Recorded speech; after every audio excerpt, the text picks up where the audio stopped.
Hi friends, welcome to my channel. ఈరోజు నేను సంవత్సరం పాటు నిల్వ ఉండే అల్లం వెల్లుల్లి పేస్ట్ని చూపిస్తాను. అందుకు ముందుగా మిక్సీ జార్ తీసుకొని అల్లం ముక్కలు వేసుకోవాలి. అల్లం ఎంత తీసుకున్నామో అంతే కొలతలతో వెల్లుల్లి తొక్కులు ఒలిసి పెట్టుకున్నవి వేసుకోవాలి. తర్వాత కొంచెం పచ్చి నూనె, పసుపు, ఉప్పు వేసుకొని మిక్సీ పట్టుకోవాలి. ఈ అల్లం మాత్రం నేను ఆర్గానిక్గా పండించాను.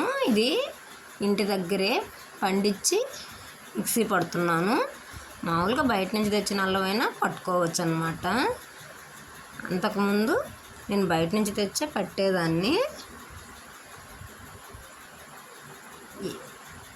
ఈ విధంగా పట్టిన అల్లాన్ని ఒక గాజు సీసాలో తీసుకొని ఫ్రిడ్జ్లో స్టోర్ చేసుకుంటే సంవత్సరం పాటు నిలువ ఉంటుంది. ఈ గాజు సీసా కూడా నాకు కాఫీ పౌడర్కి వచ్చిందనమాట. దాన్ని కూడా వేస్ట్ చేయలేదు. మా వీడియో నచ్చినట్లయితే లైక్ చేయండి, షేర్ చేయండి.